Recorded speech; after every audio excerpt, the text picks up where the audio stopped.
تو چلے جانا ہے نا، سیمسٹر ختم ہونے میں بہت دیر ہے، اس نے چہرہ اٹھا کر بےچارگی سے اسے دیکھتے ہوئے کہا۔ اینے کے پیچھے اس کی آنکھیں آنسوں سے بھری تھی۔ دیر کہاں، فروری میں ہم ادھر آئے تھے، مارچ گزر گیا، اپریل گزر رہا ہے، مئی آنے والا ہے، جون میں ایگزامز ہوں گے اور جولائی میں ہم پاکستان میں ہوں گے، تو آج 5 تو ختم بھی ہو گئے ہیں۔ ڈی جے بھیگی آنکھوں سے مسکرا دی۔ کیا زندگی اتنی جلدی گزر جاتی ہے؟ اس سے بھی جلدی گزر جاتی ہے، ہمیں پتہ بھی نہیں چلتا اور ہمارا وقت ختم ہو جاتا ہے۔ اختتام، دی اینڈ، خلاص۔ اس نے ہاتھ جھاڑ کر جیسے بات ختم کی۔ ڈی جے چند لمحے ڈبڈبائی آنکھوں سے اسے دیکھتی رہی۔ حیا، میں نے کل اپنی امی کو خواب میں دیکھا تھا، وہ بہت بری طرح رو رہی تھی، اتنی بری طرح کہ میرا دل ڈر آیا، پتہ نہیں گھر میں سب ٹھیک بھی ہے یا نہیں۔ میں گھر کا آخری بچہ ہوں اور آخری بچوں کے حصے میں ہمیشہ بوڑھے ماں باپ آتے ہیں، میرا دل ان کے لیے دکھتا ہے حیا۔ میں سمجھ سکتی ہوں، مگر ہم کیا کر سکتے ہیں؟ 3 ماہ تو ہم نے یہاں گزارنے ہیں نا، ہم پاکستان چلے جائیں؟ تم جانتی ہو یہ ناممکن ہے، ہم نے کنٹریکٹ سائن کیا ہے، ہم 5 ماہ ختم ہونے تک ترکی نہیں چھوڑ سکتے۔ میں مشکل جانے کی بات نہیں کر رہی، بس چند دن کے لیے، اسپرنگ بریک میں ہم اسلام آباد چلے جائیں۔ حیا نے گہری سانس لی۔ میری بھی کزن کی شادی ہے، مگر میں اسے قربان کر رہی ہوں صرف اس لیے کہ اگر ہم ابھی پاکستان گئے تو واپس آتے ہوئے ہمارا دل بہت خراب ہوگا، اور پھر یوں ترکی میں اکیلے گھومنے پھرنے کا موقع ہمیں کبھی نہیں ملے گا۔ اکیلے؟ ڈی جے نے سہازیہ سر جھٹکا۔ تمہیں پتہ ہے ہم دونوں نے یہ اسکالرشپ پروگرام کے لیے کیوں اپلائی کیا تھا؟ کیونکہ ہم دونوں کو اکیلے ذاتی سے وقت گزارنے کا شوق تھا، ایسے ذاتی جس میں ابو اور بھائیوں کی روک ٹوک نہ ہو۔ مگر انسان آزاد تب ہی ہوتا ہے جب وہ تنہا ہوتا ہے، اور یہ ہی تنہائی قید کر لیتی ہے۔ ہر آزادی میں قید چھپی ہوتی ہے، جیسے اب ہم ترکی میں قید ہیں اور مجھے لگتا ہے ہم کبھی پاکستان واپس نہیں جا سکیں گے۔ حیا نے جیسے تاثر سے نفی میں سر ہلائی، پھر نگاہ میز پر رکھی ڈی جے کی موٹی سی فلسفے کی کتاب پہ پڑھی، جس کے سر ورق پہ سکتار کی تصویر بنی تھی۔ اس کی پیشانی پہ بل پڑے۔ پرے ہٹاؤ اس بڈھے انکل کو، اس کو پڑھ پڑھ کر تمہارا دماغ خراب ہوا ہے۔ سقراط کو کچھ مت کہو، ڈی جے نے تڑپ کر کتاب پیچھے کی۔ افلاطون گواہ ہے کہ سقراط نے کسی عظمت اور بہادری سے زہر کا پیالہ پیا تھا، میری تو 7 نسلوں پہ احسان کیا تھا۔ وہ تنگ کہتے ہوئے کھڑی ہو گئی۔ اور ہم کوئی پاکستان نہیں جا رہے، 7 دن اور ترکی کے 7 شہر اور پروگرام ہے ہمارا۔ ڈن، ڈی جے مسکرا دی۔ اور سنو، آج ٹائم چینج ہو گیا ہے، گھڑی 1 گھنٹہ آگے کر لو۔ اور ڈی جے کو نارمل ہوتا دیکھ کر ٹالی کا اسرائیل نامہ سننے واپس چلی گئی۔ اوہ نہیں، یہاں بھی وہی پرانے ٹائم سے زیادہ خوف کسی شے سے نہیں ہوتی تھی۔ ٹاکسم اسکوائر کا مجسمہ آزادی بہار کے پھولوں کی خوشبو میں بسا ہوا تھا۔ صبح کا وقت تھا اور مجسمے کے گرد دائرے میں اگی گھاس پر سرخ ٹیولپس کھلے تھے، فضا میں تازہ پکے پھولوں کی رسیلی مہک تھی۔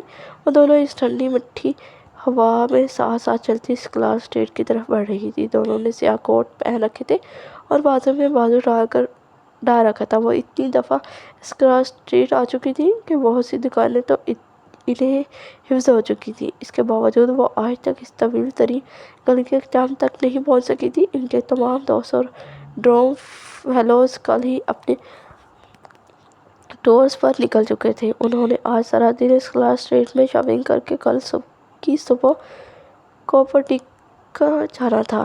آج وہ خوب بہاؤ تاؤ کر کے شاپنگ کرنے کا پروگرام بنا کر آئی تھی، کیونکہ ویسے بھی پاکستانی سیاحوں کے لیے ترک فوراً نرخ کم کر دیتے ہیں۔ 7 دن 7 شہر، کتنا مزہ آئے گا نا؟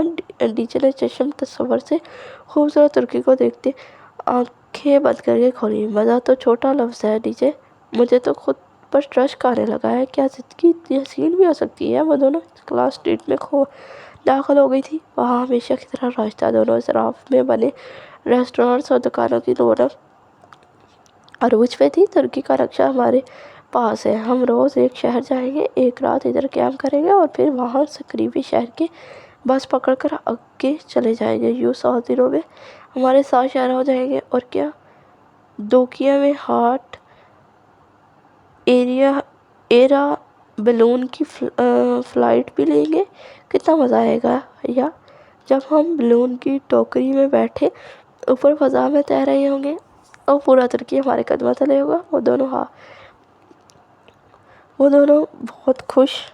وہ دونوں بہت جوش اور جذبے سے منصوبہ بناتے ہوئے آگے بڑھ رہی تھی۔ ایک طرف برگر کنگ کا بورڈ جگمگا رہا تھا۔ ڈی جے نے گردن موڑ کر اسے دیکھا۔ سنو حیا، جہاں کو بھی ساتھ چلنے کو کہیں، اس کا تو نام ہی مت لو۔ وہ سامنے دیکھتے ہوئے آگے چلتی گئی۔ ابھی وہ اس کے ریسٹورنٹ کی شکل بھی نہیں دیکھنا چاہتی تھی۔ یار معاف کر دو نا، وہ کسی اور بات پر اپسٹ ہوگا، مگر میں اسی بات پر اپسٹ ہوں۔ کوئی ضرورت نہیں ہے اس سے ملنے کی۔ وہ اسے بازو سے کھینچ کر آگے لے گئی۔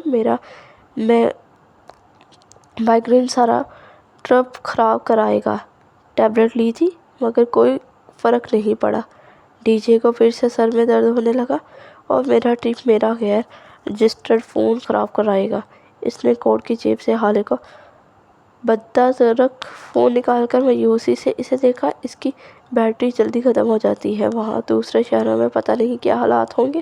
اور میں اپنے پاکستانی فون کو رجسٹر کروا ہی لیتی ہوں۔ ٹھیک ہے، مگر پہلے جوتے دیکھ لیں۔ اور دونوں شو اسٹور کا دروازہ کھیلتے ہوئے اندر داخل ہوئی۔ دروازہ ذرا بھاری تھا، مشکل سے کھلا۔ یا اجنبی سے دروازے کو دیکھتے ہوئے آگے بڑھ گئی۔ عجیب بات تھی کہ جس اگلی دکان پر وہ گئی، اس کا دروازہ بھی زور لگا کر دھکیلنے پر پیچھے ہوا۔ آج اس کلاس جدیسی کے دروازوں کو کیا ہوا ہے؟ ڈی جے بھی محسوس کر کے حیرت سے بولی۔ ایویا کی دکان اس کلاس اسٹریٹ میں ذرا آگے جا کر ملی۔ وہ دونوں اکٹھی چوکھٹ تک آئیں اور لاشعوری طور پر ایک دم بہت زور سے دروازے کو دھکیل دیا۔ وہ گلاس ڈور بے حد باریک اور نازک شیشے کا بنا تھا۔ وہ گویا اڑتا ہوا جا کر مخالف سمت میں کھڑے اسٹینڈ سے ٹکرایا اور زوردار چکنے کی آواز آئی۔ لوہے کے اسٹینڈ کی کوئی ہک نکلی ہوئی تھی، اس کی ضرب زور سے لگی اور دروازے کے اوپری حصے سے شیشے کے ٹکڑے چھن چھن کرتے فرش پر آ گرے۔ وہ دونوں ایک دم ساکسی آدھے ٹوٹے دروازے کو دیکھ رہی تھی۔ کاؤنٹر کے نچلے دروازے سے کچھ نکلتے سیلس مین نے چونک کر سر اونچا کیا۔ ٹوٹے دروازے کو دیکھ کر اس کا منہ پورا کھل گیا۔ وہ ہکا بکا سا اٹھ کھڑا ہوا۔ کاپٹے کر دی، اس نے انگلی سے دروازے کی طرف اشارہ کیا۔ ڈی جے کا سکتا پہلے ٹوٹا۔ وہ حیا کے قریب کھسکی اور ہولے سے سرگوشی کی۔ حیا، اس نے ہمیں دروازہ ٹوٹتے نہیں دیکھا۔ بس ٹھیک ہے، ہم مکر جاتے ہیں۔ گلا کھنکھاتے خود کو نارمل کرتے ہوئے آگے بڑھی اور اپنا پاکستانی فون اس کی طرف بڑھایا۔ فون رجسٹر کروانا ہے۔ کاپٹے کر دی مادام۔ وہ فون کو دیکھے بنا ابھی تک دروازے کی طرف اشارہ کرتے ہوئے پوچھ رہا تھا، مجھے فون رجسٹر کروانا ہے۔ کاپے کر دی۔ ڈی جے یہ کیا بک رہا ہے؟ وہ کون سے ڈی جے کی طرف بڑھی۔ اسے گال میں انگلش نہیں آتی اور یہ دروازے کا پوچھ رہا ہے۔ دیکھو بھائی، وہ آگے آئی اور کاؤنٹر پہ کونی رکھے بڑے اعتماد سے بولی، ہم نے کوئی دروازہ نہیں توڑا اور ہم نے تو تمہارا دروازہ دیکھا ہی نہیں تھا۔ بالکل، ہم نے تو کبھی زندگی میں دروازہ نہیں دیکھے۔ ہمارے گھروں میں دروازے ہوتے ہی نہیں ہیں۔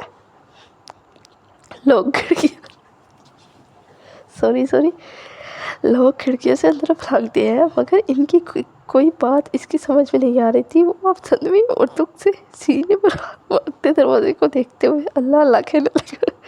تم لوگ شدید غم میں یہی کرتے تھے۔ اچھا، میرا فون تو رجسٹر کر دو۔ لڑکا چند لمحے غمگین اور کینہ پرور نگاہوں سے انہیں دیکھتا رہا، پھر ہاتھ آگے بڑھایا۔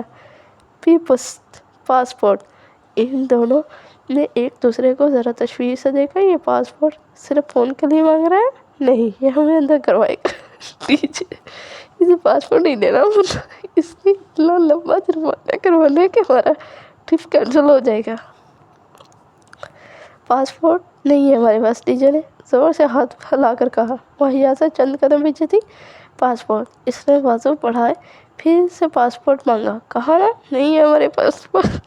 یہ جھنجھلائے ہوئے انداز میں کہہ رہی تھی، پاسپورٹ کے بغیر رجسٹر نہیں کر سکتے۔ دیکھو، ہم تمہیں کچھ پیسے اوپر دے دیں گے۔ ایمبولینس، وہ اپنی دھن میں کہے جا رہی تھی جب لڑکا ایک دم گھبرا کر چلا اٹھا۔ اس نے ناسمجھی سے اسے دیکھا، پھر اس کی نگاہوں کے تعاقب میں گردن موڑی۔ حیا، پیچھے کھڑی ڈی جے